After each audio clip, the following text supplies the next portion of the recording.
As soon as the headlights lit up the west side, I stopped the car and came outside, 'cause I know that tone. I remember the first time we wished upon parallel lines, waiting for a friend to call and say they're still alive. I've given everyone I know a good reason to go. I was surprised you stuck around long enough to figure out that it's all alright. I guess it's all alright. I got nothing left inside of my chest, but it's all alright. Yeah, it's all alright. I guess it's all alright. I got nothing left inside of my chest, but it's all alright.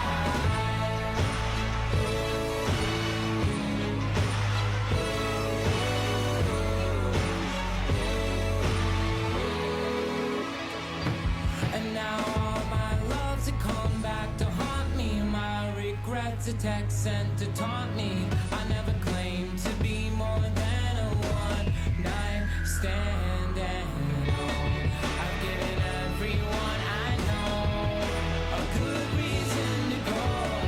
But I came back with a belief that everyone I love is gonna leave me. And it's all alright. I guess it's all alright. I got nothing left inside of my chest, but it's all alright. Yeah, it's all alright. I guess it's all alright. I got nothing left inside of my chest, but it's all alright. Falling from the sun, crashing through the clouds. I see you burning out, and I know I put up a front, but maybe just these words. Let me keep this word.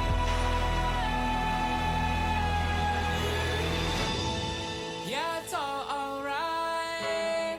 I guess it's all alright. I got nothing left inside of my chest, but it's all alright. Yeah, it's all alright. I guess it's all alright. I got nothing left inside of my chest, but it's all alright. Yeah, it's all alright. I guess it's all alright. I got nothing left inside of my chest, but it's all alright. Yeah, it's all alright. I guess it's all alright. I got nothing left inside of my chest, but it's all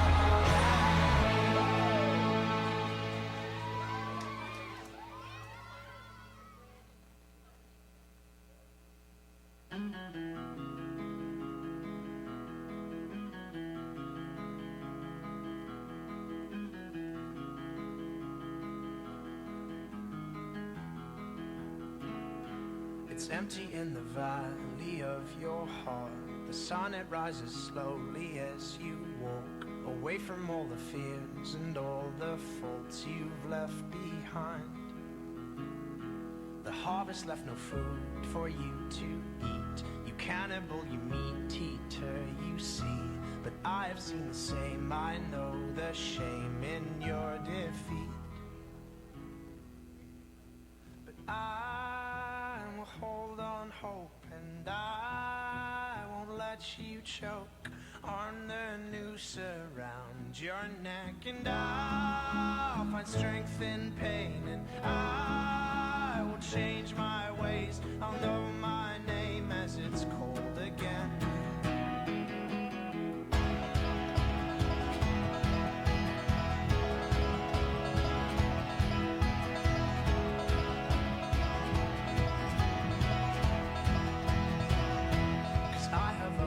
To fill my time, you take what is yours and I'll take mine. Now let me at the truth which will refresh my broken mind. So tie me to a post and block my ears. I can see where those orphans through my tears, and know my call despite my faults and despite my growing fears.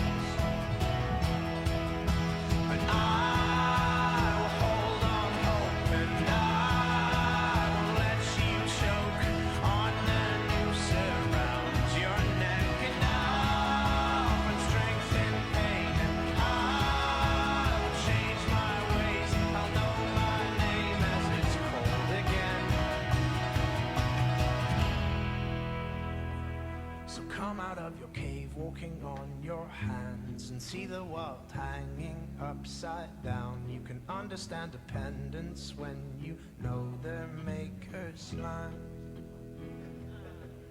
So make your sirens call and sing all you want. I will not hear what you have to say, 'cause I need freedom now, and I need to know how to live my life as it's meant to be.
I need another story, something to get off my chest.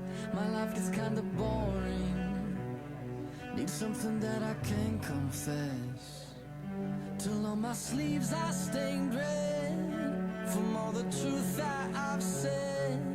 Come by it honestly, I swear. Thought you saw me wink, no, I've been on the brink. So tell me what you want to hear, something that will light those ears, a second for the insincere. I'm gonna give all my secrets away this time. Don't need another perfect line. Critics ever jump in line. I'm gonna give all my secrets away. My God, amazing how we got this far. It's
coming up only to show you wrong.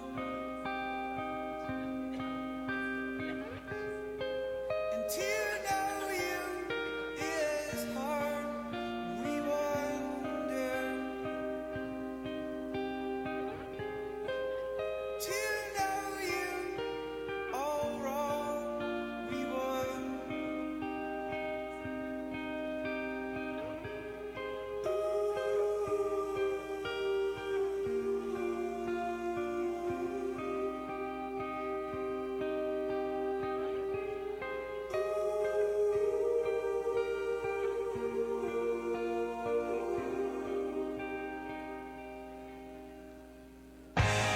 Really too late to call, so we wait for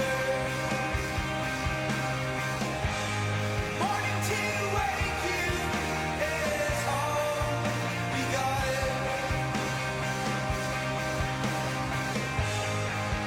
To know me as hardly golden is to know me all wrong. They would. Every occasion I'll be ready for the funeral.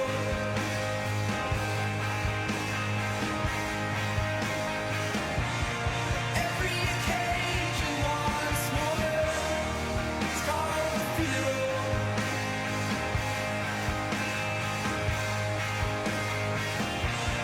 Every occasion, oh, I'm ready for the funeral.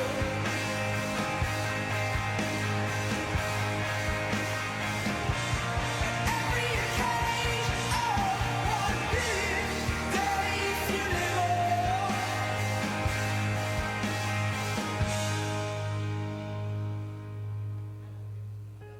I'm coming up only to show you down for, and coming up only to show you wrong. To the outside, the dead leaves, they are alone. For they die, had trees hang their fall.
my story straight. My friends are in the bathroom, getting higher than the Empire State. My lover, she's waiting for me just across the bar. My seat's been taken by some sunglasses, asking about a scar.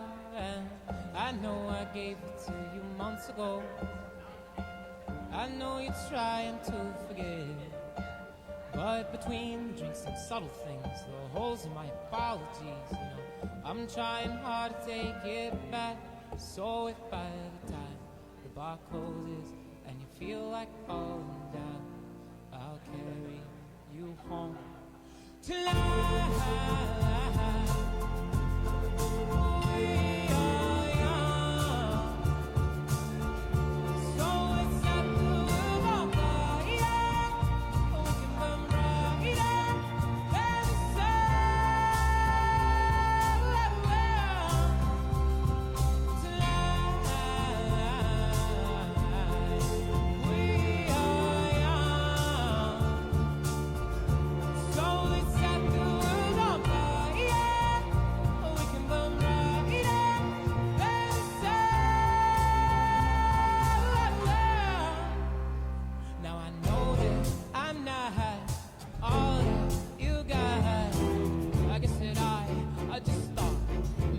the finding ways to fall apart, but our friends are back, so let's raise a toast, 'cause about the one that carry me home tonight.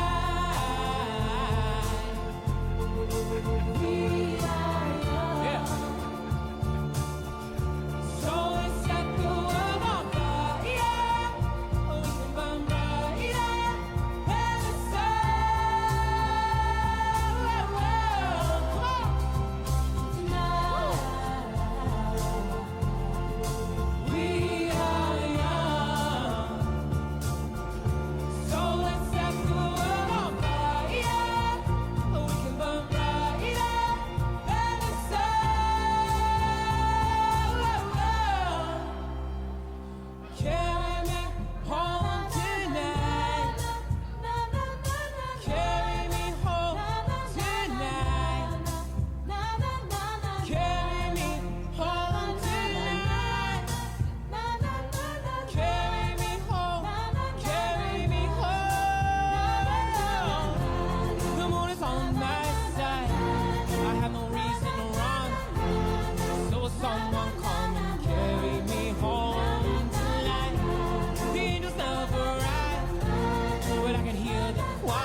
So let's set the world on fire, we can burn brighter than the sun.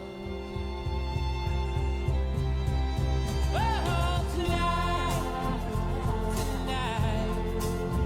we are young. So let's set the world on fire, and we can burn brighter than the sun. So if by the time the bar closes and you feel like falling down, I'll carry you home tonight.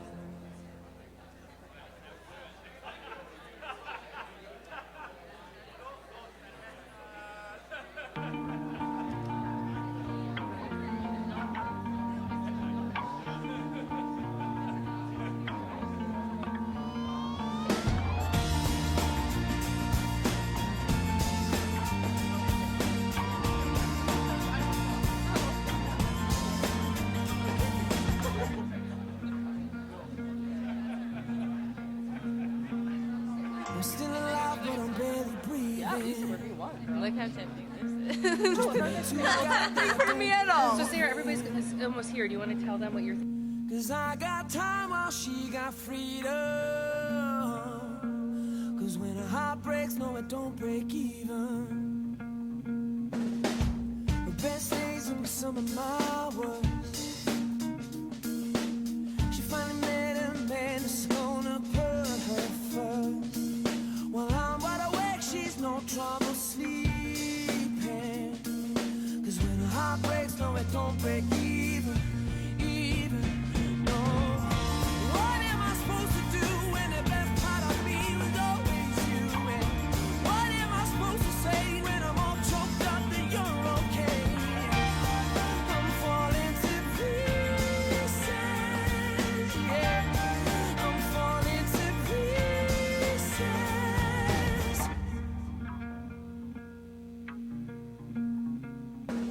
They say bad things happen for a reason, but no wild words gon' stop the bleeding. 'Cause she's moved on while I'm still grieving. And when the heart breaks, no, it don't break even. Oh, and what am I gonna do when the best part of me was always you?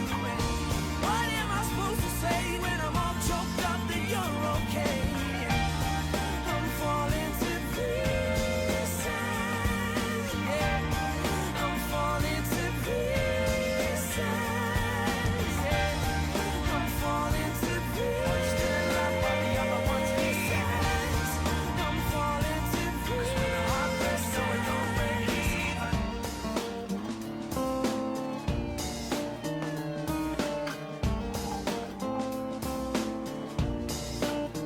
Oh, you got his heart and my heart and none of the pain. You took your suitcase, I took the blue. Now I'm trying to make sense of what little remains. Oh, 'cause you left me with no love and no love to my name. I'm still alive, but I'm barely breathing. Just praying to a God that I don't believe in. 'Cause I got time while she got freedom. 'Cause when a heart breaks, no, it don't break. No, it don't break, no, it don't break even. No. What am I gonna do when the best part of me was always you? What am I supposed to say when I'm all choked up that you're okay? I'm falling to pieces, yeah. I'm falling to pieces, yeah. I'm falling to pieces. Still alive while the other one's missing. I'm falling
Hi, it's Kim.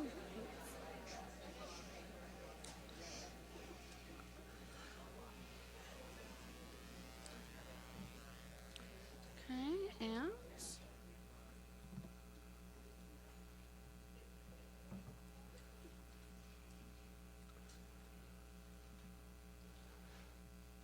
why isn't it on full screen? There we go.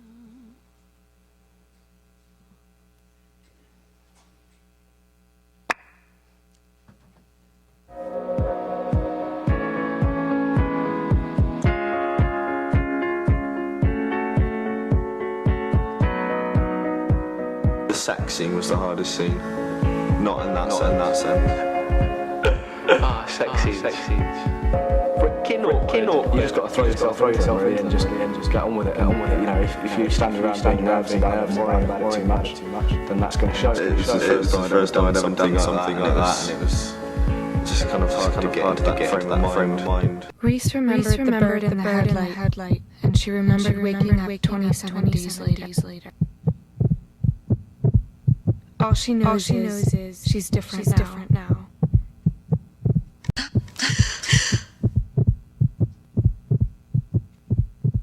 You know, I thought it would be amazing to work with these girls in a way. You know, you had never seen them play characters like this. It totally, you know, kind of turns the whole kind of pop mythology, you know, that they embody, kind of messes with that and refilters that and turns it on its head. The stories we tell ourselves aren't the only stories. I'm 16 years old.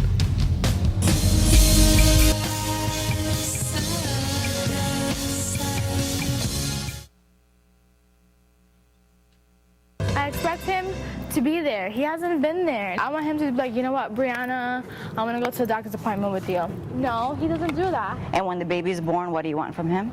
To be there for her. I want him to wake up in the middle of the night and do everything I have to do.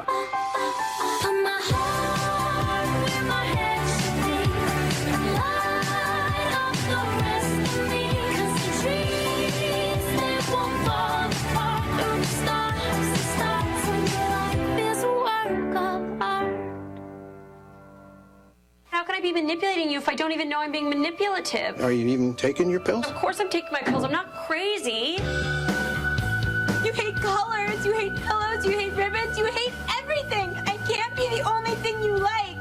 I just never imagined in a million years that you and I would be having casual sex. What? Yeah? We're headed to high school, not the Academy Awards. You never get a second chance to make a first impression. Please, we're talking about teenagers that are impressed by shiny objects. Thus my earrings. You could just try being yourself. Spoken like a true unpopular person. That never works. Using exhaustive Facebook research, I've identified the most popular girl at school.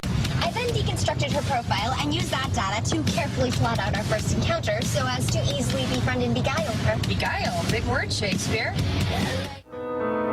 Somebody sit in my chair and ruin my sleep and make me aware of being a... Some critics, many of whom are gay, have suggested that characters like Kurt are too gay or too effeminate, and that such portrayals reinforce negative stereotypes about the gay community.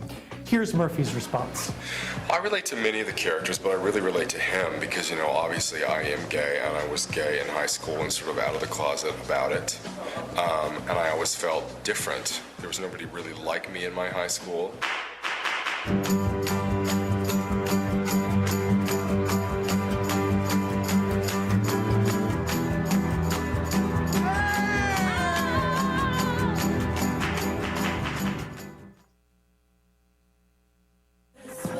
If we're gonna work together, we gotta keep our feelings to ourselves. I don't know if I can. God, Maya, why you gotta ruin everything? You have Jacob. Not while you're around. What the hell's going on? And now, East Los High. Hey, I'm gonna call you back. Come on. You think she's so much better than me? You're in her seat, bitch. I have a boyfriend. This is not gossip. This is journalism. I'm pregnant? I raised you to be a man. Oh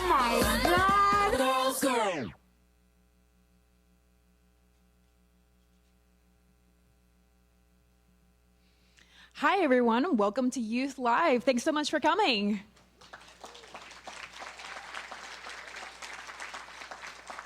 We have an amazing panel of speakers today. I'm Dr. Michelle Noonan. I'm co-founder of Sexpinion, a new social network for sex education. And I'm also a former reality TV star, most known for being on Big Brother. Now, we have great speakers. Here we have Cindy Lee, a member of the Youth Board. Hi, thank you for coming. Hi. We have Katie Elmore, who is CEO of the Project Productions. Thank you. We have Ebony Section, who's also a member of our Youth Board.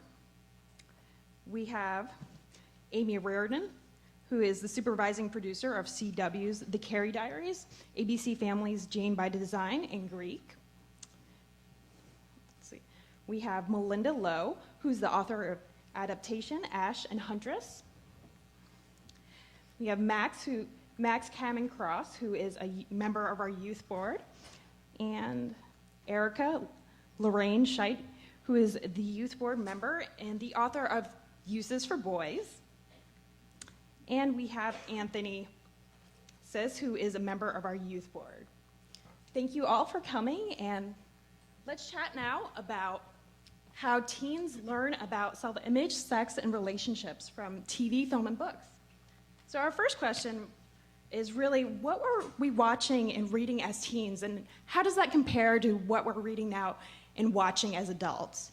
Now, I watched Dawson's Creek when I was a kid, and now I've really turned into all those sexy vampire books and movies. I love Vampire Diaries. I love True Blood. Cindy, let's start off with you. Hello. Hi everyone. So when I was a teen, around maybe 16 to 17, I was watching a lot of reality TV shows. I think around that time, that's when reality shows really kicked off. So I watched America's Next Top Model, Survivor, The Amazing Race. American Idol got really big around that time too. And now I'm watching shows like Parks and Recreation, The Walking Dead, and I'm catching up with Arrested Development. Oh, let's go down the line. Katie? When I was a teenager, I remember watching 90210, the original one, not the new one.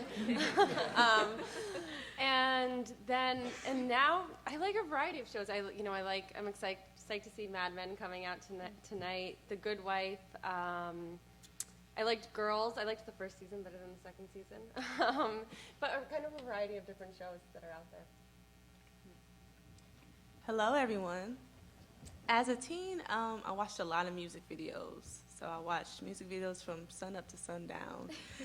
Today, I still watch some music videos, but it's kind of diverse. I watch a lot of reality shows, The Game, Housewives of Atlanta, and I also watch a lot of Criminal Minds shows as well. So I got a diverse group now. Hi. As a teenager, I watched the original 90210 also, and the original Melrose Place. My So-Called Life, Party 5. Now I watch Girls, Mad Men, and as a scripted television writer, I do watch a lot of reality TV, which is probably bad because it puts me out of business.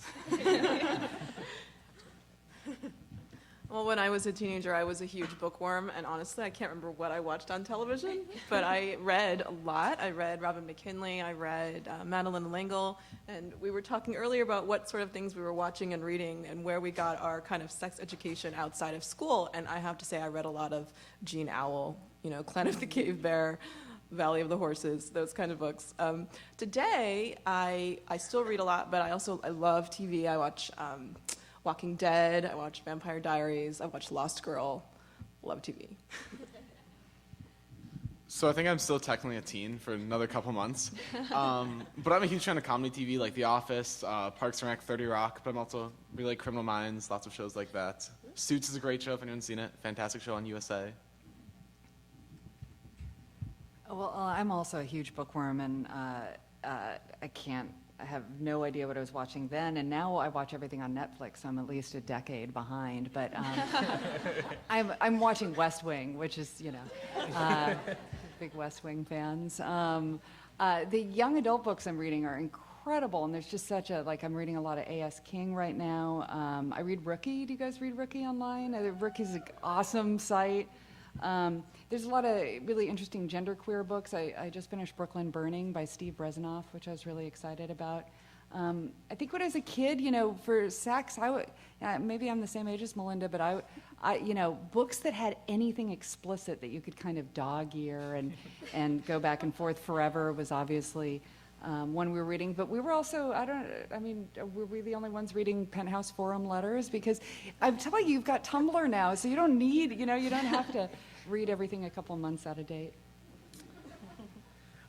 Yeah, I actually don't remember watching anything when I was younger that wasn't reality TV, because my sister used to watch, she's a few years older than me, so she was always watching MTV, VH1, and so I remember kind of watching TV during that transitional period when it went from being about music videos 24/7 on MTV to reality television, like The Real World Road Rules Challenge. I remember watching those kinds of things, and now my guiltiest pleasure is The Real Housewives. I watch all of them except for New York. That's my least favorite, but I do watch it sometimes when there's nothing on, and Top Chef. I love Top Chef. So. Well, that's really interesting, considering reality TV didn't even arrive until basically 2000, when I was an 18-year-old. So reality TV wasn't even in existence when some of us were teenagers. So one question really that arises with reality TV is it's a whole nother format, and really, how does reality TV portray characters, and how are they different from scripted TV and film? For example, LGBTQ youth. So how is a gay youth on Glee depicted differently than reality TV and real life characters? Let's see, Amy, what are your thoughts? I feel like in reality TV, the more outrageous, the better. You get more screen time. I feel like you are a heightened version. You become a character. Whereas in scripted TV, at least in the 1 hour drama world, in the teen world, what we try and do is be as realistic as possible. Most of our stories come from personal experiences. We're constantly striving, even though it is on television, it's slightly heightened, but we're striving to be as authentic as possible.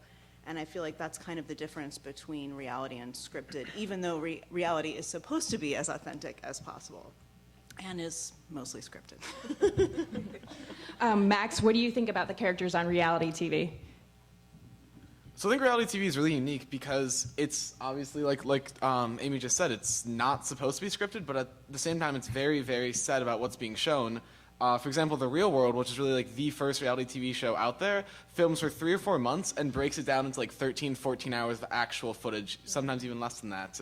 So they can really make drama happen a lot, which I think brings out the stereotypical, like the sassy gays a lot, because those make for better TV pretty often. But then sometimes there's like Jeff from Flipping Out on Bravo, or even some of the older Real World characters who are kind of more of just like normal gay people, which is kind of cool to see. Very few of them, but I think it's a lot of stereotypical sassy gay characters that get brought out there. Now, Glee is one of the TV shows that really brings LGBTQ youth to the forefront in TV. So we have characters like Kurt and Blaine, we have Jane Lynch, who portrays a female coach on Glee. How do you think these characters are portrayed? Are they real? Should there be more gay characters on TV? Just your general thoughts. How about Melinda? Yeah, I think there should be more gay characters on TV. Absolutely. It's funny that you mentioned Glee. Obviously, I think Kurt and Blaine get a lot of press, and they have been very popular. But you know, Glee also has characters like Santana and Brittany, and the storyline about Santana and Brittany has been much more highly criticized for its representation of bisexual and lesbian teens on TV. So there's a very mixed representation.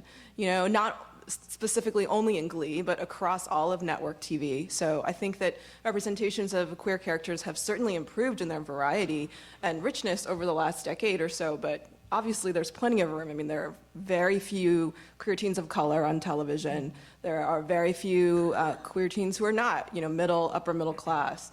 So there's clearly room for a lot more. We want all of it. We want the good, the bad, and the ugly to be shown on TV because these people exist in real life.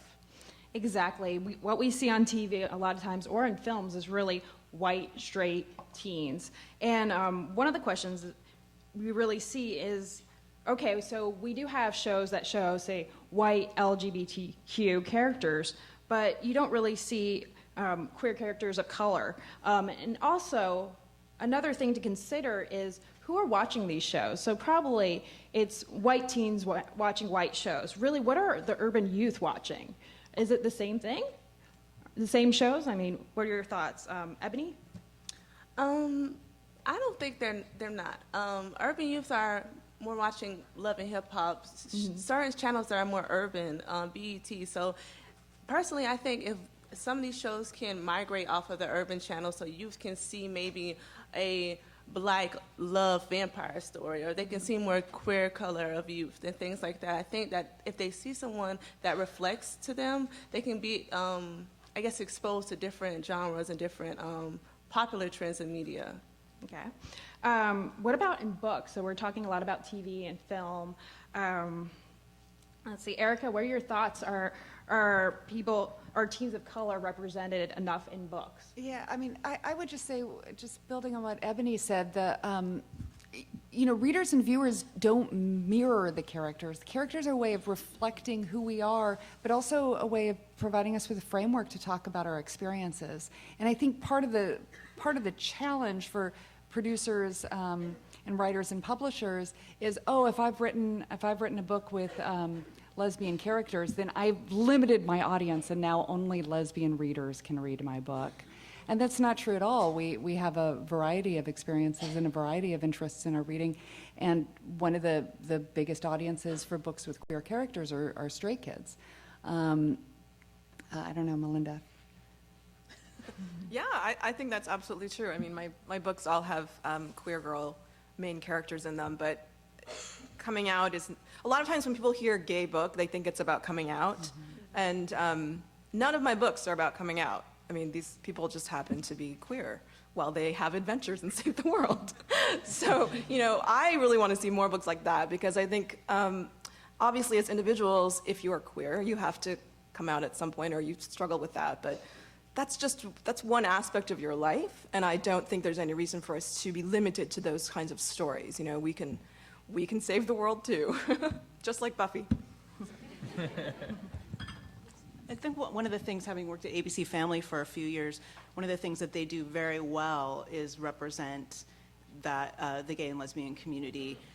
When I worked on Greek, we had a Black gay fraternity brother who was a series regular, and it was fascinating writing stories for him. And I feel like in Pretty Little Liars, you have a lesbian main character, and they were always pushing us to include everyone in the show. And I think they do a really good job incorporating a lot of the teen. I agree. Well, we've been talking a lot about LGBTQ. Another big feature is teen girls, teen straight girls, and how they are featured in TV and film and books. There seems to be sort of a script of what you can write for a teen girl. It seems to be very girl next door characters, very likable. What are your thoughts? How do you represent a real girl in TV and film? And is a real girl that's having real issues being presented on TV? Or are we just saying the fantasy of what we'd like teen girls to be? Let's see. Katie? I think, I think that's a tough question. I think that there definitely is kind of a narrow prism that we like to put teen girls into, although I think we're seeing a greater diversity of shows and types of characters out there. I mean, the show that I produced actually was the last show up there called East Los High that's coming out this spring. It's an all Latino cast. now, one of the things that, and I'm just going to share my experience more than commenting, because I'm not an expert on knowing all the teen shows, and so I can't speak to that. But one of the pieces of feedback we got was like, wow, it's all, and it's a very pop show, as you saw. But one of the pieces of feedback we got was, well, don't you think you should have like a white person sprinkled in and maybe a black person? Like, we want to see them all. And I'm like, well, this takes place in East LA. And for those of you who've been to East LA, it's all Latinos. It's about their experience. And it was written by all Latinos. Like, that's the other thing that's really important, to have people tell their stories from behind the camera and also be in front of the camera. So it's not just about getting talent. It's about getting talent behind the camera, too, so they can share their stories with the world. And I think that's really vital. And when I think about the development of teen characters, I think getting teens involved in, as much as we can in research about the shows and the stories we're trying to tell, and then also having people who maybe had like experiences. For instance, we deal with teen pregnancy. We had a teen mom from East LA who was now 34 and had a 17-year-old daughter at home, and now was dealing with all these same issues around sex. She was very key to writing this series. So I guess when I'm thinking about the representation of teen girls, I just think it's important to draw on life and not be scared to portray life as it is. I think we often want to create this ideal scenario of like, oh, we're all happily, and this is, I think that's good too. I don't think it should all be one or the other, but I think being real allows us to have a real conversation. I think I would love that to happen. I think what happens is when you write for television, every writer I know wants to be more authentic and wants to do the real teen girl experience. Unfortunately, you get a lot of pushback from the network and the studios. I think it's fantastic that you get to do things outside of the studio system where you're not beholden to that. And I feel like that's why you're able to do that. When you're working for someone else and they're the ones that are paying for it, they have a lot of very strong opinions about what is featured on television. We'll turn in scripts that are constantly being thrown back, saying the character is not likable. This rarely happens with anyone but the teen girl characters, which is very frustrating, because I feel like even if you have your main character doing something that isn't even necessarily mean, it's just something you would do in general human experience and emotion that isn't perfect, you get a lot of pushback from that. Viewers aren't going to want to watch this character. They're very, that they're so mean, they're so unlikable. So just know, as content providers, we are constantly trying to do that, but a lot of times we're not able to do that. So. And that plays into the next question. So when you have characters that are now embracing real life situations, so you have a character that, say, has an abortion. Now, your character is the least likable character on the show. As an actor, do you want to go there? Is there a lesson to the viewers watching these shows? Should there be more real-life scenarios like abortions, like date rape? Even though this is entertainment, we're supposed to be laughing. Should we have a lesson in each show? Because there are so many issues. What are your thoughts on this? Let's see. How about we start off with Anthony? Oh, that's a tough question. I think, well, especially because with a lot of realistic situations, it does bring about issues of trauma, and especially about how explicit it is and whether or not you're drawing the boundary between showing reality or actually just exploiting whoever really does go through those situations besides the actors who are actually being portrayed. So it's a really, really fishy line. I think there definitely needs to be greater awareness and greater conversations about it. I just think how it is illustrated on TV should be seen very, very critically, and also very, very kind of creating this kind of like dialogue. So essentially not really exploiting them, not showing to the full length, but so much so that people are actually talking about it, as opposed to not pushing it to the side and saying that it doesn't actually happen or it doesn't exist in a certain situation. Because I think oftentimes it's like A, B, and C equals D. But A, B, and C can equal D, E, F, G, H. It can be any given moment, any given day. So I think it really does depend. It really does depend. But as long as the show does it with the intent to increase conversations around those really hard-hitting topics, I think that's kind of what a show should do, despite it being just for pure entertainment. that's a great I point. think it's really challenging for viewers and readers, because if you don't know that other people are having experiences like yours, you think you're all alone and you think you're nuts. And if we're only showing these sanitized versions of youth sexuality, of queer teens, of young people, then there's nothing to reflect back that you're part of a community. Max, I saw you writing furiously when...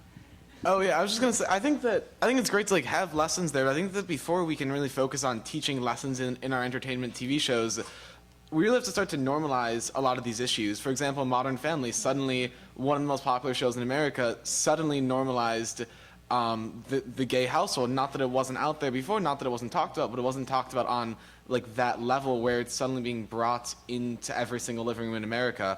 Another show that I think is great with that is Skins, which ran on MTV for a little while, which suddenly had someone who had psychological problems. And there was a teen there who was in a psych ward for a short amount of time.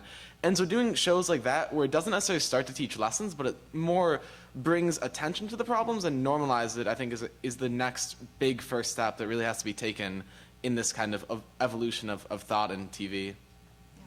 Right. I believe that we don't really need to have like a set lesson for each episode. It's more of being true to that character. For example, in The Walking Dead, Glenn is an incredibly strong character. He's also Asian American.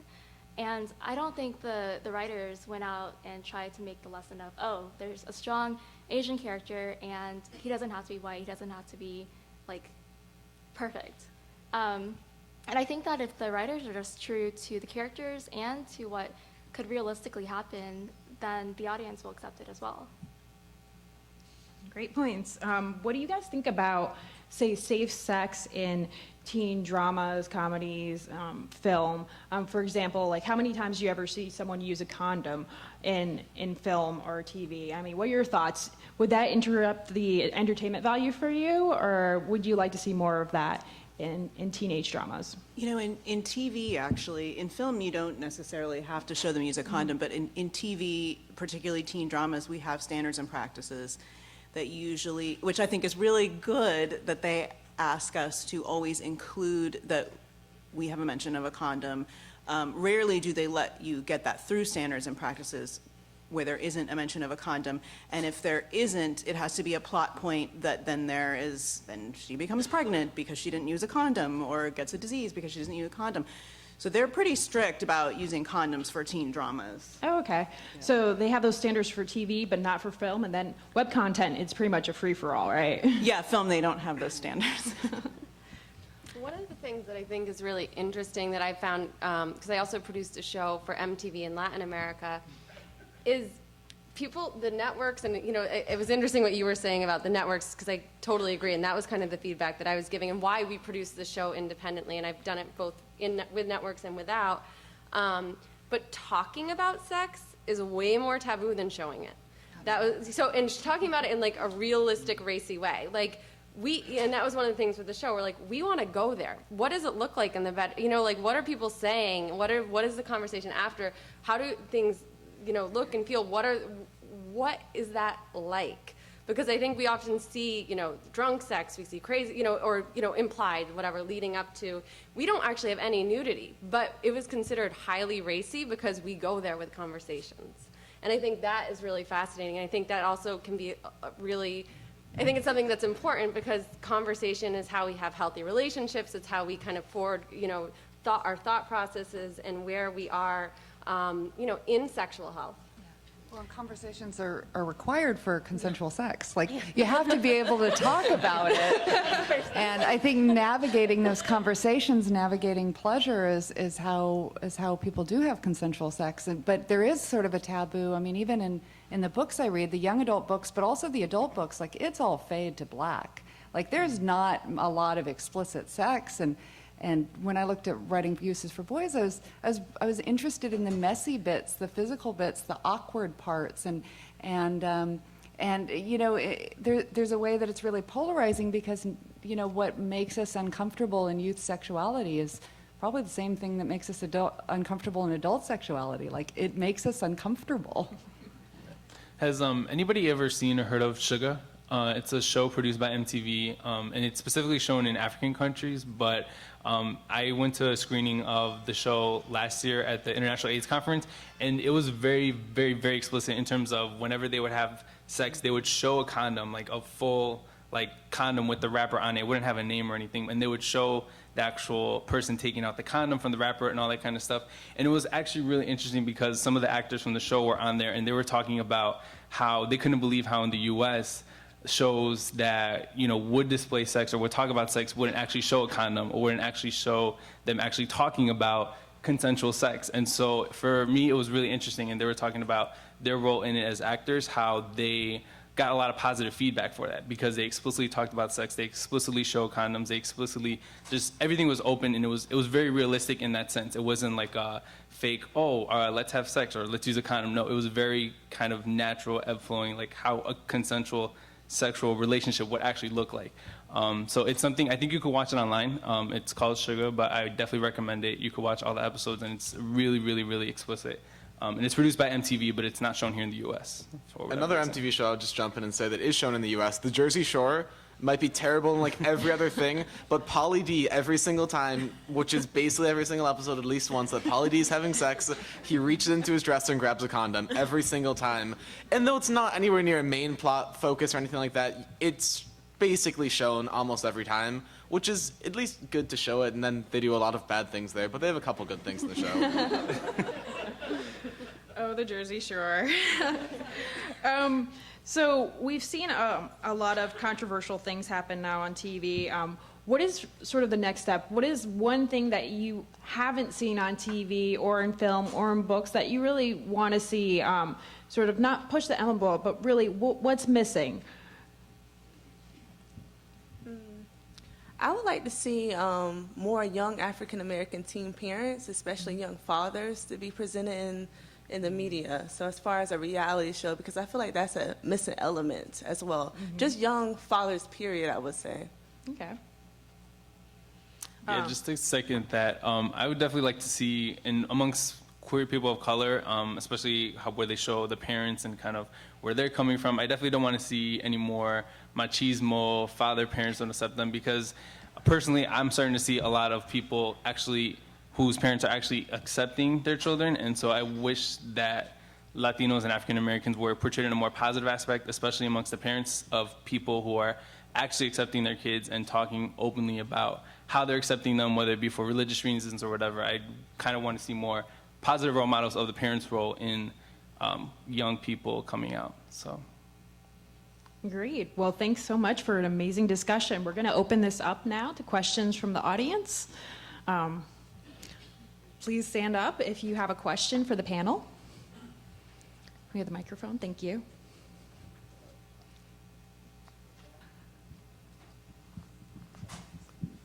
When you're away.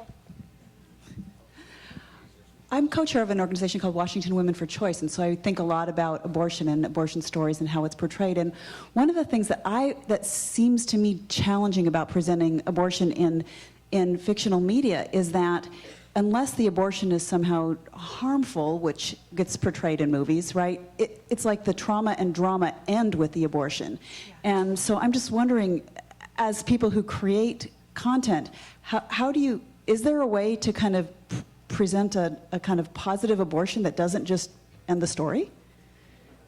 Well, I'll jump in just because I tried. I think I tried. In Uses for Boys, the main character has an abortion, and somebody asked me just recently, oh, so was that the lesson? Was that the punishment? And it had never occurred to me that somebody would look at the abortion as a punishment for having sex. And I always saw this scene as a love letter that I was writing to the Women's Health Center in Portland, Oregon, where I had been at 17. And I just thought, as a young person, the character in my book, similarly, this is the first time she saw, self-actualized women whose whole career was helping other women. And, I think there's a lot of exciting stories. I met 1 in 3, is that the right name, when I was here last year, and I'm like, this is good stuff, Women need to be telling these stories so that it isn't shameful. And we had a great conversation about abortion in scripted television and how the main characters seem to always be having miscarriages right before they have to make the decision, or they made the decision so they don't have to talk about it. I think Amy. Yeah, I think that's definitely, I mean, it would be great if we could show more of that on television and have a more accurate representation. We shy away from that a lot, mostly because you just don't want to get the pushback. Yeah. So we'd prefer just not to tell those stories. I think, unfortunately, it's just kind of a battle that you face as a writer. So. I think it's a hugely important issue, and we actually deal with it in our show. And I don't think it's the end. I think it's actually the beginning. And for some, you know, it's actually not even the beginning or the end or anything. I shouldn't say that. I think it's just one decision in someone's life. And, you know, 1 in 3 women by the age of 35 in this country have had an abortion. And I think then 50% of those have had more than one. This isn't something that happens rarely, so therefore, let's at least normalize the discussion. We don't all need to agree. But we at least need to be able to recognize it happens, and people need to feel okay about the decision that they make that's right for them. So that was something that was very important in our show, and we actually showed people make every decision. So keep a baby, have an abortion. I mean, we were very intentionally going to talk about sexual health issues. But I think it can be done, and I think it can be done really well. I was talking, when we were talking beforehand, I was actually on a panel with one of the writers from Parenthood before this, and they did an abortion. And one of the writers was telling me, you know, they actually did it because it was just true to the character. It wasn't because like they had a mission or anything the way that the organization that I'm working with does in our funding. But it was just the right thing for her character to do, and very normal. And she was like, I was a little afraid I was going to get all this hate mail and everything else, but I actually got thank you mail. It was actually hugely important to so many women watching because they had been through the same thing, and they felt like, you know, it is a big deal, but it wasn't like this life-changing, altering thing. It was like a decision that they made, and their life continued. And I think that, you know, everyone has their own unique experience, but that's what TV's for, is to bring these stories into the living room, and I think it's hugely important. Agreed. Do we have another question? Right over here. I find it interesting that you guys talk about books and TV. I'm not going to say my age, but I've been hammered on the communication with young people as being primarily through a lot of other media and mobile and other things. So I was just wondering sort of what the thought is here in terms of the relationship between the experiences that are not necessarily on standard media, film, book, and the role of online and Facebook and so far in the conversation you're having right now, if you don't mind. I think media drives a lot of what we do. I don't know the exact stats off the top of my head, but I know kids now watch some absurd number of TV, like half their awake time is with TV. Youth answer a text message every 10 minutes, things like that. But I think a lot of information is brought about through media. There are some great websites out there. I know Scarlettine's a great one. There's a lot of ones out there promoting positive knowledge on sex.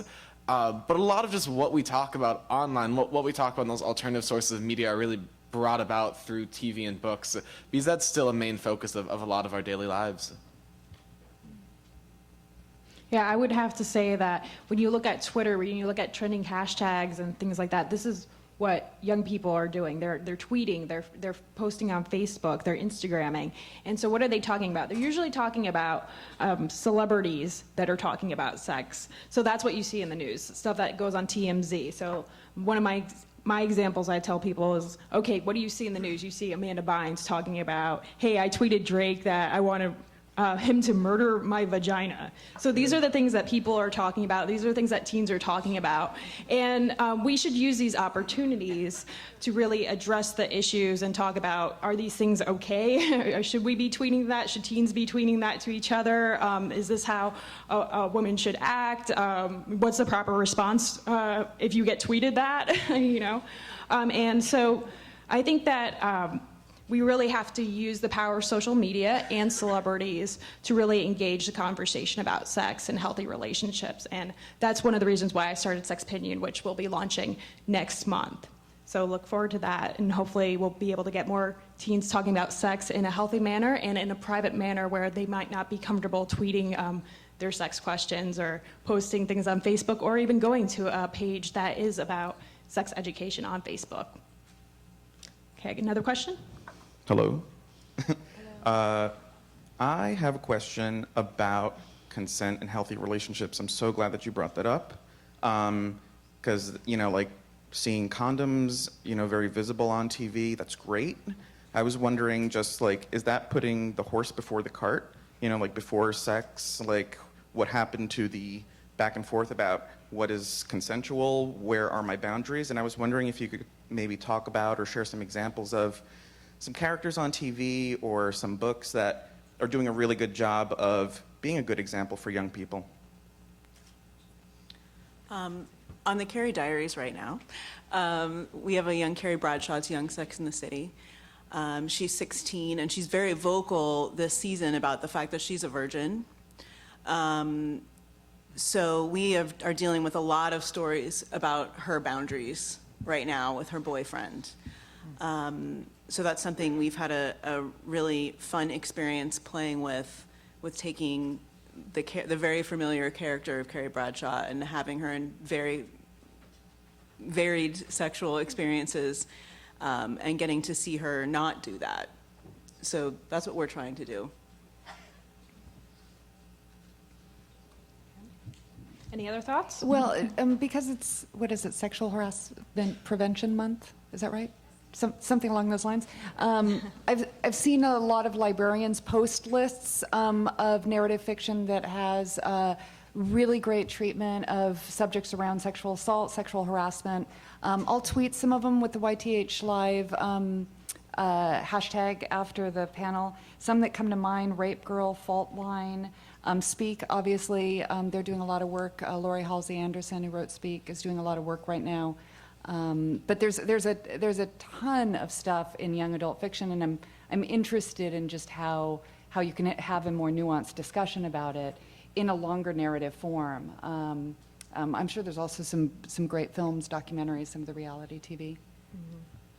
The other thing I would just add on healthy relationships, because we, again, try to show like a wide variety of characters in our programming, and one of our goals is always to kind of have the positive characters, the positive relationships. We show people who are struggling more with things, and then kind of have like, the ones that are more obviously the role models without being what our writers always tell us, which is interesting. And it is something that's really a big struggle in terms of, I specialize in creating entertainment education. So we go in with this view in mind of that we want to do it, but how do you keep the entertainment value really high and your viewers engaged? Because you need viewers to share a story and a message. And the writers would be like, oh my God, the positive character's so boring to write, because it's really hard to write an amazing positive story and to keep people entertained. People are drawn naturally to drama. So it's something that I think can be done, should be done, and I know we're continuing to do it through each of the programs that we do, and it is challenging. And I can tell you, in terms of like also working with the network side of things, that they need to sell to advertisers, they need viewers, and sometimes people are lazy and they just know that drama sells and they don't care if it's positive or not. And I think that that's a problem and a reality, and it's a challenge that money, time, investment can only overcome, and the people who are ultimately saying, hey, let's make this show come to life, and they have to be saying, to really wanting and pushing it, as well as the people working on it. Okay, any other questions? So I was lucky enough to come out really early, like in 14. But one of the things as I grew up, one of the concerns I had was the idea of getting older. And being a young person, what I was going to become when I became an older gay guy, and what that looked like. And most of it was negative. And I'm wondering, that's a topic that I don't really see on TV, kind of like the idea of what it is to age, and age into a person, a queer person of color, or just a queer person, and it being a positive thing, not something to be concerned about, because I think as an older person, there's still this need to feel young, or only young being positive. But I'm not seeing that necessarily portrayed on the media or on TV or on shows. I was wondering what your thoughts were on that. I think aging as a whole is a whole separate issue there that isn't covered enough. So I think that's like well far in the future from where we are today and where we'll be a long time from now, unfortunately, I think, is that we're not going to have an aging queer man on a primetime TV show for a long time, I think, unfortunately. Some great shows that I've seen on aging, though, is Andrew Jenks, who's a documentary about, I think it's Room 335, I believe. I can tweet it with the hashtag, though, too. Did a really great documentary about nursing homes and how aging is, but I think that those are two very big issues. Let me rephrase that.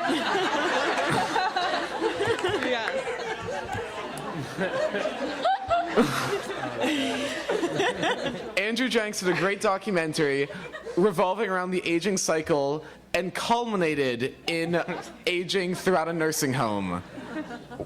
Sure, we'll go with that for now. But I think that those are two huge, massive issues that neither of them have been covered anywhere near the amount that they should be right now. And so unfortunately, I don't think that we're going to see anyone who takes both those issues together for a while. I think part of the issue, too, is naturally as a writer, you write your experiences. And I know currently on television we're having a problem that writers over 40 are not getting hired on television shows. It's a huge problem that the Writers Guild has taken upon itself to actively push writers over 40 to get jobs. In fact, 3 of the major Hollywood agencies were sued in a class action suit, and they were actually found that they were not promoting their clients over 40 to get jobs. So I think that it kind of starts there. I'm constantly telling my husband, I'm like, I've got like 10 years left in this business. So I mean, it's definitely a concern from the writing standpoint. So you constantly want to be perceived as younger than you are. So you're definitely not going to go pitch a show about aging because you're going to be afraid you're not going to get a job.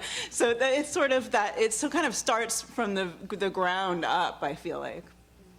Well, I would also have to say that we've seen an explosion of reality TV, and reality TV also really focuses on young people. If you look on American Idol, if you look on Big Brother, you're going to see everyone is under 30. So unfortunately, older people are not representative, and definitely not older LGBTQ, unfortunately, unless we write more shows that are less physically competitive for the older generation. So hopefully someone will start writing more reality TV that's not geared to every teenager It's strange out there. that most of the TV shows that we watch are catered towards younger people, but overall our population's getting older with people getting older, retiring, but also not as many young people are being born at all. So there should be a shift towards that demographic since there's so many of you. Not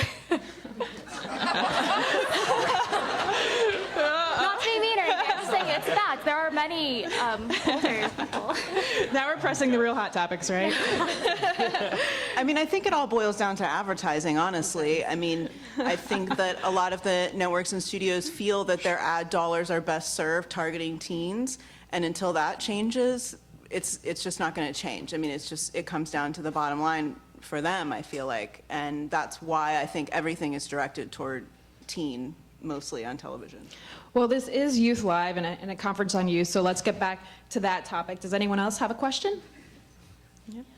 I'm not sure if it's on that topic or not, but hopefully we can make it on that topic. So my question is for those of you who are creating media, particularly those of you who are creating media for kind of other people who are paying. You've talked a lot about the issues with, say, producers or publishers saying, no one will read that, no one will like that. And so I'm wondering if you have suggestions of things that we can do as consumers of media to be able to help you refute some of that. To be able to say, yes, in fact, if you produce it, we will read it, we will watch it. You can buy it. I mean, this is a very basic answer, but people often ask me that because I also run a site called Diversity in YA. It's on Tumblr, and it basically, shines the spotlight on young adult fiction with diverse main characters. And people are always saying, no one buys books with black boys on the cover, and that's why you never see any black boys on the cover. And the thing is, if you want more of that, when you see it, you have to put your wallet behind it. Otherwise, that really speaks the loudest to mainstream commercial publishing. And I would have to say now with all the crowdfunding sites, we have Kickstarter, we have Indiegogo. If you want something made, if you want to see your voice represented in media, you can do this. You can just contribute $3, $10. You can help get these books and films and TV shows made. And really, even if you can contribute, you have the power of social media. You can retweet links to these things. You can post it. You can get the conversation started. You can spread the fever and get basically all these causes and all these voices and everything that we want to represent in the media. We don't have to wait around. We can fund it today, and we can make these things happen. I think also the more you buy diverse media, the more you're giving power to those creators, and then they can do more and more. So we were talking at a party the other day about David Levithan, but he's had incredible success, and now he can put two boys kissing on the cover, and they're two white boys kissing on the cover, but they're two boys kissing on the cover of a mainstream book, and we put that power in David Levithan's hands by buying his books. And so I do think you vote with your dollar. On the Indiegogo Kickstarter front, we had a board member here at YTH who wanted to write a gender fluid book about how to make a baby. And he did a Kickstarter, raised a bunch of money, and then a publisher went in and bought that book. So they're paying attention if we can put the dollars behind it. Exactly. We have time for one more question. Hi there. Hi. I think it's great that we're talking about more diverse populations in media and TV shows, but the question is also about genderqueer individuals, and we know that Wade Unique from Glee is portrayed as one in mass media, Isis from American Idol. I was wondering how you feel that these characters are portrayed in media and in these shows, and if there should be more of these kind of characters portrayed in these shows as well. Are you talking specifically about transgender characters? I have to say I'm not an expert on this, so maybe someone else can help me out a little bit. I do think that we absolutely need more representation of transgender characters on TV, and also just genderqueer characters, people who are outside the masculine, feminine binary. I think that is very hard to do on mainstream television. I mean, even if you watch reality TV like, this was a couple of years ago, but like Dancing with the Stars, when they have, or not Dancing with the Stars, the other one, what is it? So You Think You Can Dance? Like when they have, they always have, male, female couples in very gender normative roles performing. And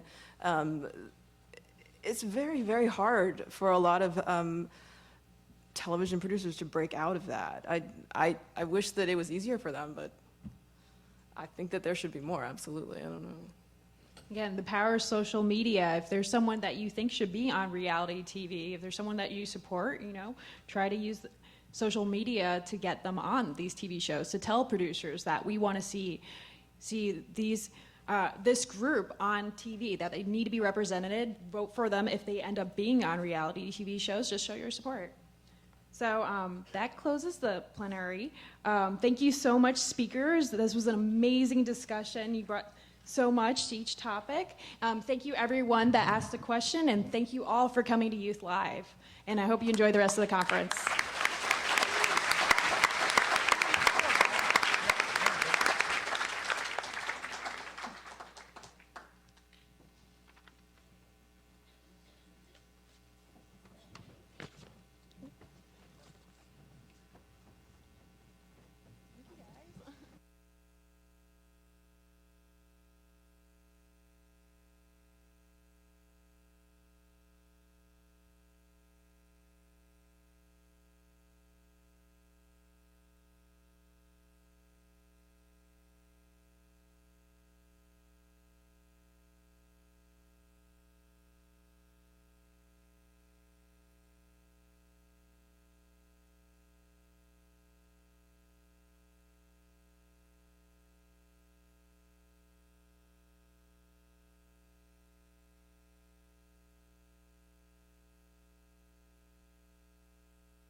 Hello.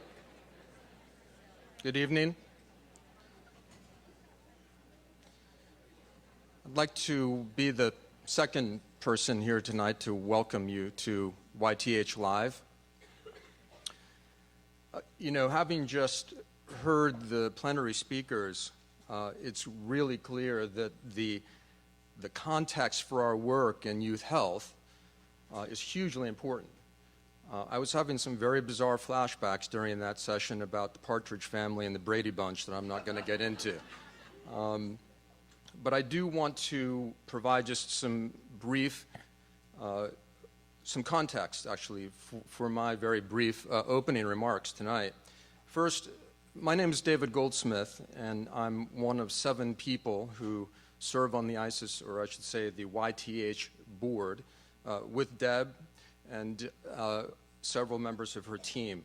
And I've spent the last 25 years working at the intersection of technology and social change, most recently with a company that builds social networks that are focused on patients with chronic and complex health conditions.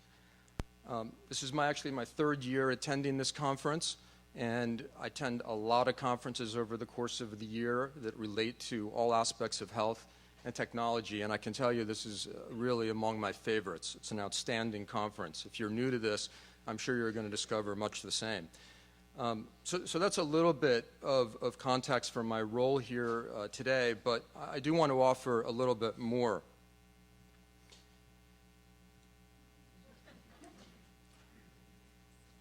35 years ago, long before most of you were born, I was a youth advocate for Planned Parenthood. Not just any Planned Parenthood, Planned Parenthood of Utah. As most of you know, Utah is a state known as deeply pro-Republican, pro-family, pro-religion, and pro-life. And as it turns out, deeply promiscuous. In 1979, the year I graduated high school, Utah had one of the highest per capita rates of teen pregnancy in the U.S. But there's some additional context I want to touch upon. In 1979, Jimmy Carter was president. His administration was quite progressive when it came to support for family planning. They significantly increased Title X grants to organizations like Planned Parenthood. In Utah, some of those funds went towards Planned Parenthood's Youth Advocates Program, which was then just a pilot program and one of the first of its kind in the nation. I applied to join, and I was honored to be accepted. I was also quite pleased to discover that the program consisted of me and 10 other girls, which enabled me to learn a lot very, very quickly. So back to context. Bear in mind that in 1979, Al Gore, who was then a young congressman from Tennessee, had not yet invented the internet. Which means that as dreadful as this may sound, there was no Facebook, there was no Tumblr, there was no Twitter, there was no Instagram, and of course there was no Google. And as if that wasn't bad enough, we didn't yet have personal computers. This little gem didn't make it to the market until 2 years after I graduated high school. But here's what we did have. We had a serious and growing problem with teen pregnancy, or perhaps more specifically, teen pregnancy prevention. In Utah, in particular, we really sucked at it. About 8 in 10 teen pregnancies at the time were considered unintentional, which leads me back to context. Because in Utah, in 1979, there was a widely held belief, one deeply woven into the religious and cultural fabric of our state, that our teen pregnancy problem actually had a very logical explanation. Teens were too promiscuous.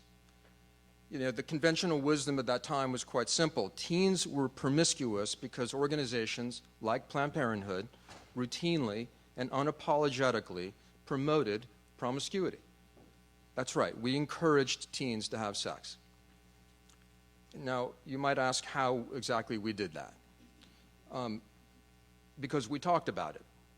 The prevailing view at that time was that if we talked about it, teens would do it, whether the it was drugs or booze or each other.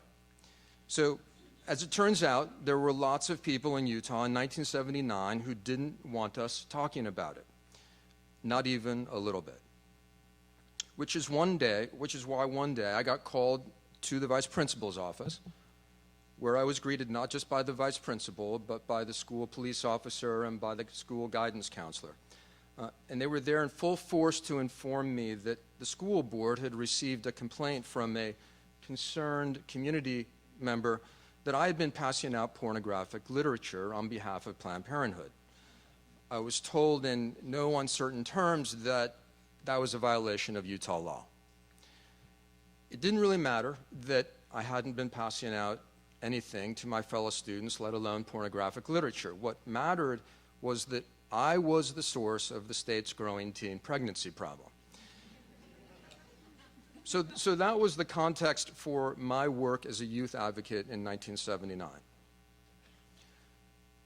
Fast forward to today, and the context for our work in this field is radically different. Attitudes towards sex education have evolved in many states. Rates of teen pregnancy are at historical lows, and the tools at our disposal are not just extraordinarily powerful, but practically ubiquitous. In 2013, all of us here today are approaching our work in this field in remarkable new ways, and it's working. This kind of change, meaningful, measurable change, is the context for this conference. It's also the context for the change in the name of this conference. In previous years, this was, as most of you know, sex tech.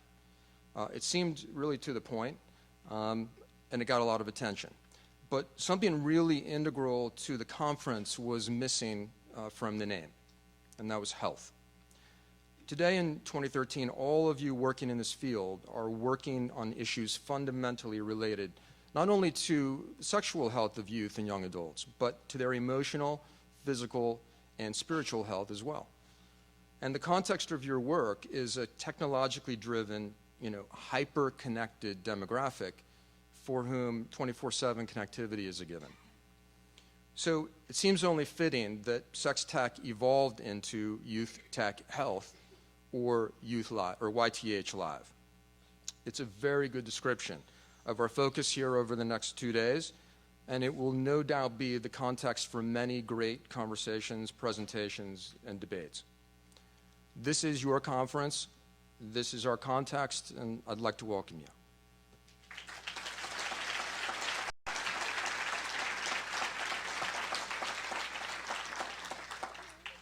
And I'd also like to welcome, as our keynote speaker, Deb Levine, Executive Director of YTH.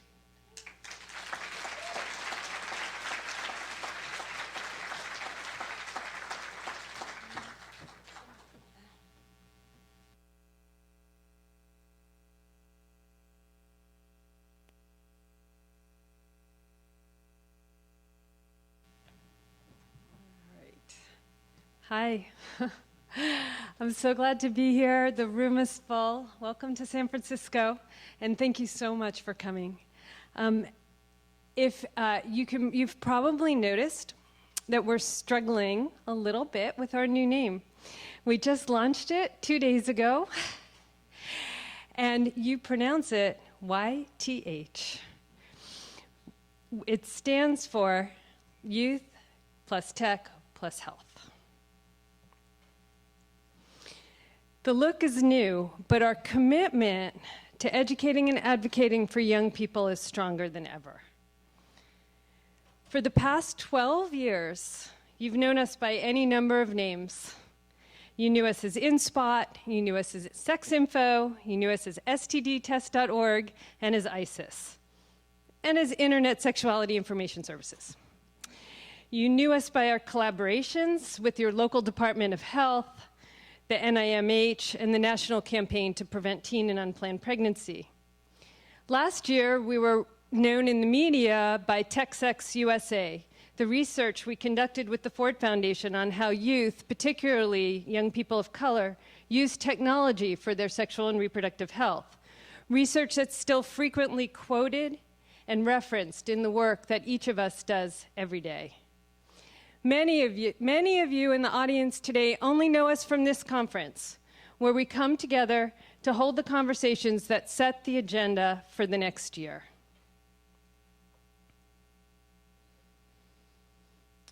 For the past 12 years, we've worked steadfastly to advance the roles of technology in the fields of sexual and reproductive health, STD and HIV prevention, and healthy relationships for youth and young adults.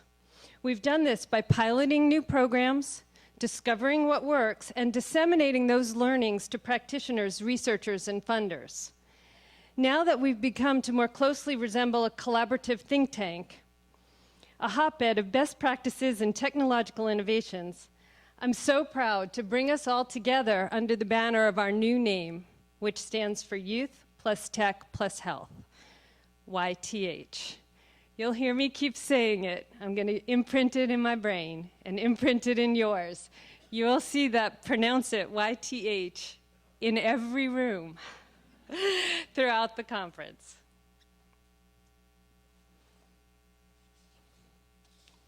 We really do believe that young people deserve real information when they need it and how they want it. And all youth and young adults are not the same. Young people of color, particularly low-income youth of color, suffer disproportionately from the negative consequences of sex and relationships. You might notice that we're parsing, if anyone's seen our new website, we're parsing our new brand into new, now, and next. We pilot new technologies, we discover what works right now, and next, we evangelize our learnings. And you, every one of you in this room, are the keys to our success. I want to tell you about a few projects that we're working on right now, figuring out what works, and how to integrate the digital world with the daily lives of the young people we work with and their primary issues of concern around sexual and reproductive health and rights. So one project, it doesn't have the best name, but we call it the Spark Health Pilot. We worked very closely with the Spark San Francisco team to talk to young professionals, sometimes called millennials, about reproductive health and justice. We wanted to understand what would make them donate to women and girls issues in the same way that they give to environmental issues and other social movements. Once we got the gist of their motivations, pretty simple. They wanted to be included in the conversations. They didn't want to be told what to do and where to give their money. We went out and we put an ad on Craigslist for women in Oakland to come to the YTH office and tell their stories about contraception and birth control. We made 4 videos, and you can see them on Vimeo because YouTube took them down. You can talk to me about that later. After we had 120,000 page views, and combined with in-person relationship cultivation, raised over $100,000 from women and girls issues. I encourage you can hear more about it from Sheena Jane, who's filling in for Shannon Farley of Spark on the panel on Monday at 4:15, Millennials and Social Justice. Another really fabulous project that we're in the midst of right now is called Today's for Tomorrow. It's a Tumblr page combined with the website, combined with a text messaging program, and ultimately combined with an in-person high school sex education class. It's got a really bright look. It's combined with pop culture and new media, Selena Gomez, and a positive, inspirational vibe. The messaging is really set to reach young people in California with messages of healthy living, which includes unplanned pregnancy prevention, job-seeking tips, mental health, and healthy sexuality. Inspired by a groundbreaking and inclusive new classroom curriculum in San Francisco Unified, Today's for Tomorrow will follow along with the modules of the classroom curriculum to complement students' classroom learning.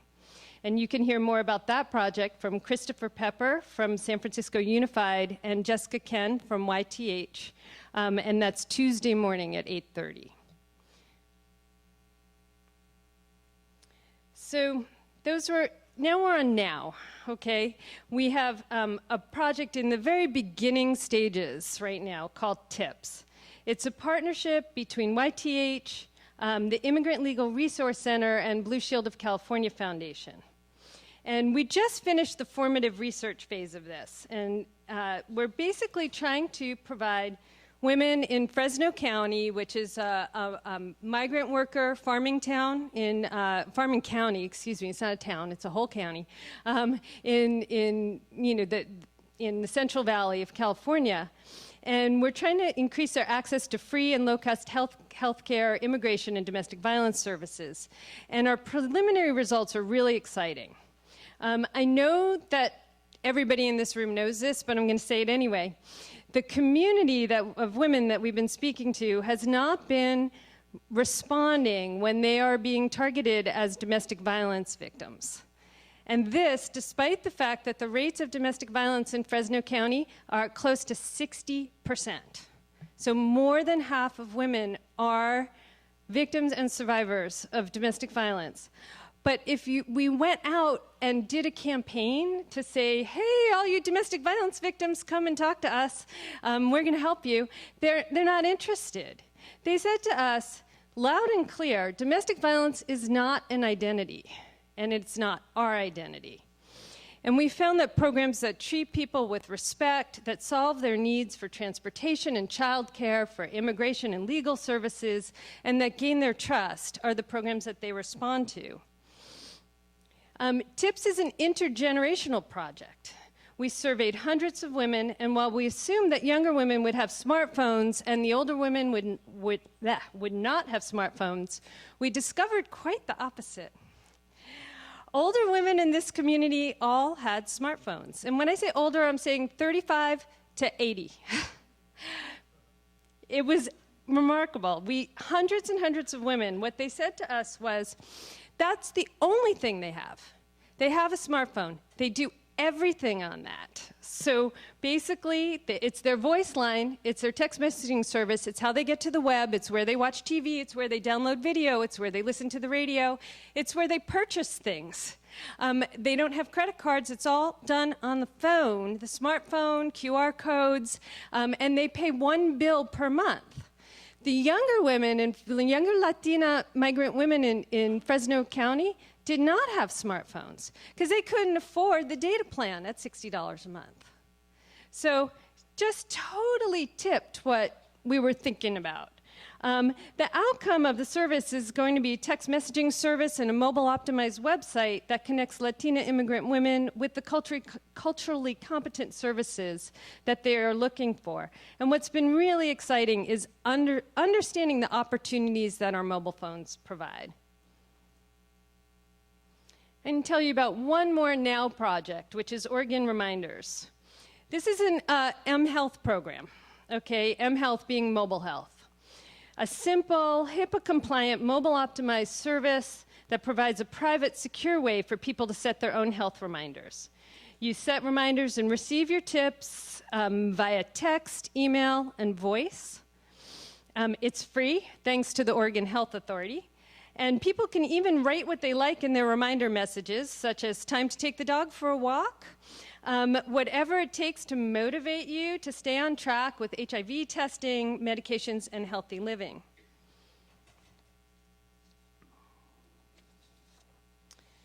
This project's only been up for a few months, and a full evaluation will happen a little later this year when we have some more subscribers.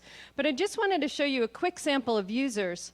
70 people have actually signed up for medication reminders for 90 different medications, which means that about a third are on two different medication schedules. And the vast majority of people are using text messages for their reminders with email and IVR, which is the digital voice, as a backup. If you want to hear more about Oregon Reminders, Dano Beck is here from the Oregon Health Authority, and he's going to be talking about Oregon Reminders, Monday morning at 8:30. And I'm sorry, Dano. I'm not going to curse. Dano. Okay. We just met right before this. Okay. So now I want to talk about what's next. And we are collaborating to provide free and low-cost health information and services where the lack disproportionately impacts low-income and minority youth. And what we're doing to utilize new and rapidly evolving technologies to engage youth to advocate for themselves. We have several projects on the horizon. Right now, we're starting a digital storytelling project to harness the wellness narratives of Latina youth to influence policy discussions and public discourse. We're working in Denver, Colorado, with the University of Colorado, the Florence Crittenden Center, which operates a high school for pregnant and parenting teens, and the National Latina Institute for Reproductive Health. Students at the school will use their own stories to initiate dialogue on the critical importance of access to and funding for contraception and abortion, access to affordable and quality pre- and postnatal health care, and improved educational opportunities for Latina, first-generation, and undocumented students. In a totally different next project, this one's on the horizon. It's still pretty much under wraps, but I want to talk about a few parts of it that are very exciting for us. We're working on a mobile gaming app for adolescents who are HIV positive. It's very disruptive. It is not a game for health. In the interviews we did with HIV-positive youth with Nokia, we found that the most likely reason that teens don't take their medication is that they haven't disclosed their HIV status to their friends. The mobile game's really designed to reduce the stigma that's already associated with being young and being HIV positive. I really invite you to join us. It's our belief that young people deserve information, they deserve to be heard, and they deserve sexual health without shame or fear. We're focused on innovation, the emerging, the startling, and sometimes even the simple technologies that work to reach young people where they are. And we're focused on you. For 2013, we've brought together the most amazing minds, that's you, in youth advocacy, technology, and health to showcase what works. These are your peers. These are the individuals and the organizations running the most cutting-edge and effective health programs serving youth and young adults. Meet them, ask questions. There's probably someone sitting next to you who needs a job. If you have a job, offer them a job. For anyone who hasn't been here before, that's my little mantra. Don't ask me how you should reach youth. Ask the young leader sitting next to you, and then give them a job. Join the conversation. Then, as we see you, the attendees of YTH Live, we see you do this every year. Take back what you've learned here to your communities and do your part to make the world a better place. Okay. That's the thing. So YTH, I'll say it again, Youth, Tech, and Health. Let me tell you, I've got a little bit of business to do. So I say thank you again to San Francisco. The way the rest of today goes is we have a little break.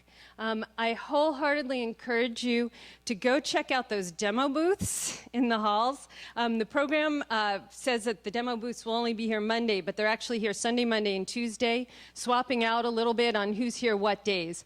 STD Triage, if you have not met Alexander, he has this mobile app where you can take a picture of your sore, rash, or bumps and send it through your mobile phone to qualified medical providers and get diagnoses and treatment on the fly on your mobile phone. It's totally awesome. I just can't believe it because, for those of you who know, I've been answering that question, what do I do if I have a sore bump or rash on my genitals for a good 20 years now. So I am just thrilled that somebody you could take a picture on your mobile phone.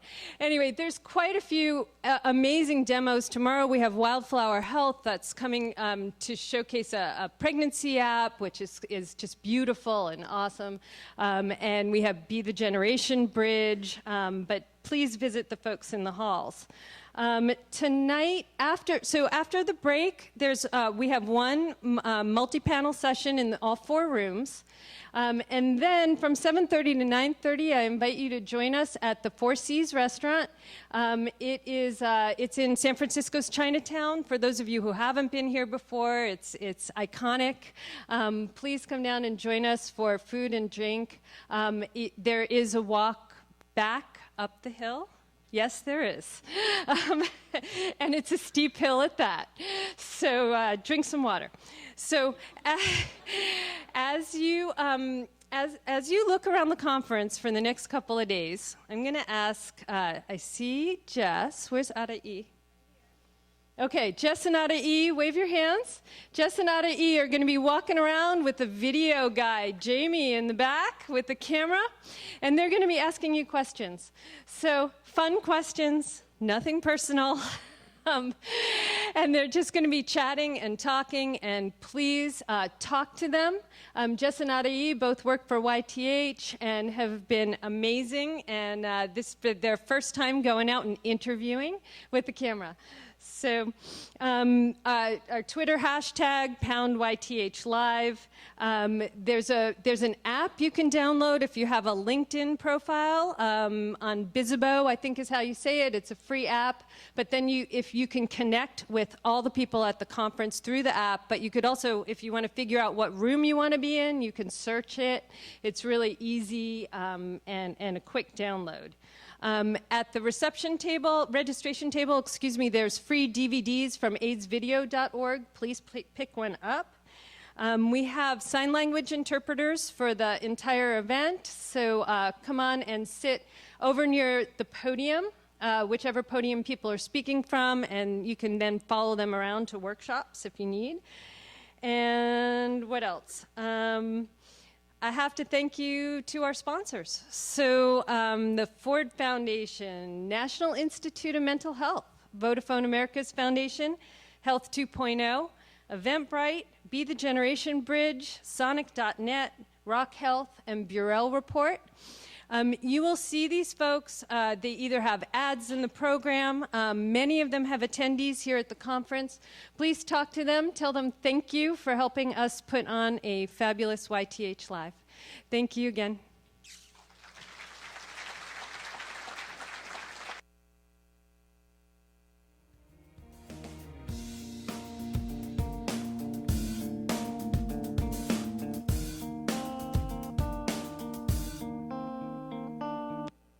Policeman says, son, you can't stay here.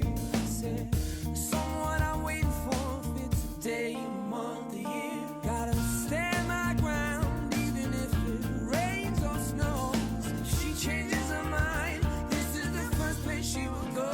'Cause if one day you wake up and find that you're missing me, and your heart starts to wonder where all this soul like me, thinking maybe you'll come back here to the place that we meet.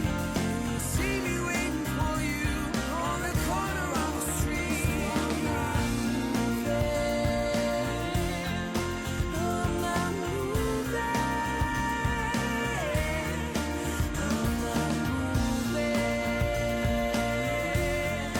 I'm not moving. People talk about the guy who's waiting on a girl. Oh, there are no holes in his shoes, but a big hole in his world. Maybe I'll get famous as the man who can't be